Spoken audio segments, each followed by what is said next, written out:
सरकार change policy change और आज श्रीलंका भारत को आंखें दिखा रहा है कि भाई तू कौन और मैं कौन। यह भारत के पड़ोसी देश कभी नहीं सुधरने वाले हैं। कुछ हफ्ते पहले श्रीलंका में प्रेसिडेंशियल इलेक्शंस हुए थे जिनमें अनुरा कुमारा दिसंके के रूप में श्रीलंका को एक नया प्रेसिडेंट मिला था। श्रीलंका के पिछले प्रेसिडेंट रल विक्रमसिंघे के साथ तो भारत के काफी अच्छे रिलेशंस हो गए थे। उन्हीं के रोल में भारत ने 4 से 5 बिलियन डॉलर्स की मदद करके श्रीलंका को एक बहुत ही बड़े फाइनेंशियल क्राइसिस से निकाला था। लेकिन इस बार जब वह चुनाव नहीं जीते तो भारत ने तुरंत ही श्रीलंका के नए प्रेसिडेंट अनुरा कुमारा दिसा को रीच आउट करना स्टार्ट कर दिया था। हमारे विदेश मंत्री जयशंकर सर जैसे यूनाइटेड नेशंस के दौरे से भारत वापस आए। सरकार ने उनको तुरंत ही अचानक से श्रीलंका भेजा, जहां पर उन्होंने श्रीलंका के नए प्रेसिडेंट अनुरा कुमारा दिसांक के साथ मीटिंग की और न सिर्फ मीटिंग की बल्कि श्रीलंका को कुछ प्रोजेक्ट्स पूरे करने के लिए 61.5 मिलियन डॉलर की ग्रांट दी। उसके बाद $1 मिलियन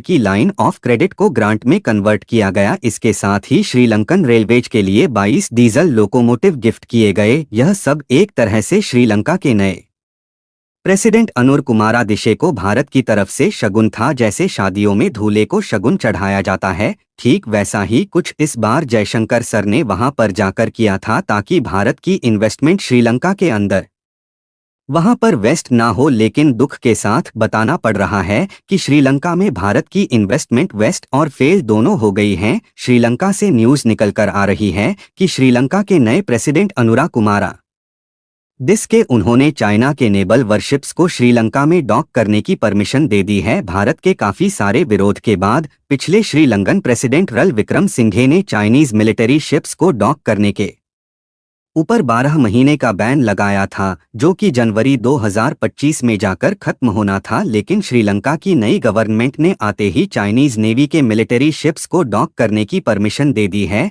इस पूरी डेवलपमेंट के ऊपर श्रीलंका की सरकार का कहना है कि यह नेवल शिप्स श्रीलंका का मिलिट्री शिप तो है, लेकिन कोई रिसर्च वेसल नहीं है, बल्कि ये ट्रेनिंग वेसल है जिसके ऊपर सेलर्स और नेवल ट्रूप्स को ट्रेनिंग दी जाती है। इसीलिए उन्होंने इसको डॉक करने की परमिशन दी है और वो किसी भी चाइनीज रिसर्च वेसल को एंट्री नहीं दे रहे। लेकिन भारत के लिए कंसर्न की बात यह है कि चाइना के ट्रेनिंग वेसल्स के ऊपर भी हैवी रडार्स, सेंसर्स और बाकी डिफेंस इक्विपमेंट लगे होते हैं जो काफी सारा सेंसिटिव डाटा कलेक्ट करके चाइना भेजते हैं। श्रीलंका का कहना है कि भारत के किसी भी देश को इससे कोई भी दिक्कत नहीं होनी चाहिए, उनको कोई भी खतरा नहीं होगा। यह बस हम चाइना के साथ डिप्लोमेटिक एंगेजमेंट को बढ़ा रहे हैं, यानी कि सेना को इवॉल्व करके ये डिप्लोमेटिक एंगेजमेंट बढ़ा रहे हैं। श्रीलंका में जिस समय अनुरा कुमारा दिसके जीत गए थे, उसी समय से आशंका जताई जा रही थी कि श्रीलंका भी अब दोबारा से चाइना की गोद में जाकर बैठ जाएगा, क्योंकि ये लेफ्ट विंग के लीडर माने जाते हैं